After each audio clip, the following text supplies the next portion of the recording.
we've wrapped up Season 11 Legends of Poker, and we've crowned a new champion, Josh Hale. Congratulations, Josh, defeating Max Steinberg heads up. Yeah, it was a pretty awesome final table. Max Steinberg came in as the short stack. Josh Hale came in as the massive chip leader, and there was a role reversal there.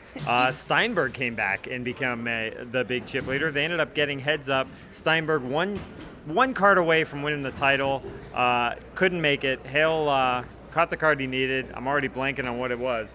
All I know is that Max defeated every single person at this final table until he got to heads up, and he just couldn't keep it going. Yeah, Max actually started. He didn't play a hand for, I think it was like 14 hands, and just kept getting shorter and shorter. Made his first move all in, doubled up, and then from there just kind of caught momentum.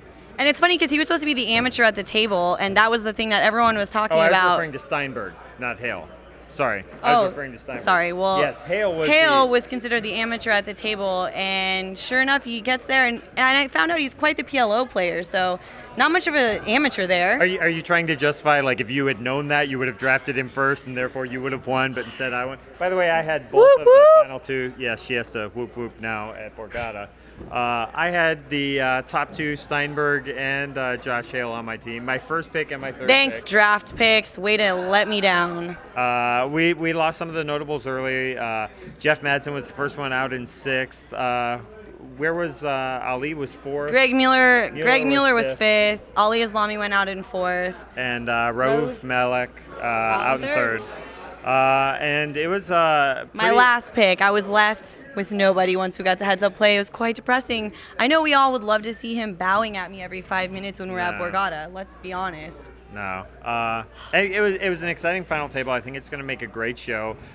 We had one hand that's just, I don't think I've ever seen anything like it. I think Max limped under the gun, and then in the span of about 5 to 7 seconds, Malik moved all in, Hale moved all in. Ali Islami moved all in, and it was just like, and Steinberg had limped under the gun. It was just kind of like, I'm going to get out of this spot. And we ended up having kings versus ace 10, ace on the turn. Pretty ridiculous hand there. But it was Malik who had the ace on the turn. He did bump up a pay jump because of that, because he would have gone out fourth had the kings held.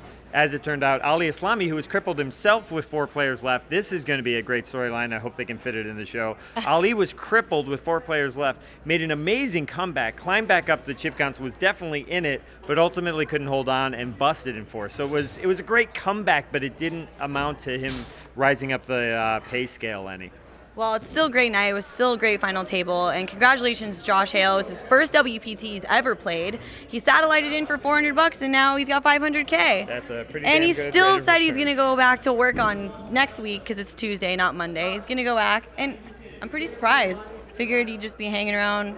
Well, let's I guess see he what has all actually weekend happens. to party. Let's see what actually happens. It's one thing what you say tonight, and then tomorrow it kind of sinks in. Next day it kind of sinks in, and maybe it's like, maybe I'll take some time off. We can expect him to be very hungover because he's already started drinking heavily behind us with his trophy in hand. All right. Well, should we start teasing Borgata? Where we're going to be next? We'll be in Paris next. No, we it's won't. a televised She event. will be in Paris next. Bonjour. I will be in Atlanta doing nothing. But We that's will okay. be in Paris for the Grand Prix. Hopefully we can see maybe Matt Waxman try and go for a back-to-back title. That would be nice. He could pull oh no, Marvin Rettmeyer just won 2 in a row. Right. Still haven't had a WPT champion successfully defend their WPT title, so Yes. we'll see if Matt Waxman can do that. And then we will go straight from there down to Borgata. Borgata, I will be joining you at Borgata. And apparently I will be whooping every single time I Yes. see him. Yes, all on day 1. So tune in for that. We will see you guys very soon.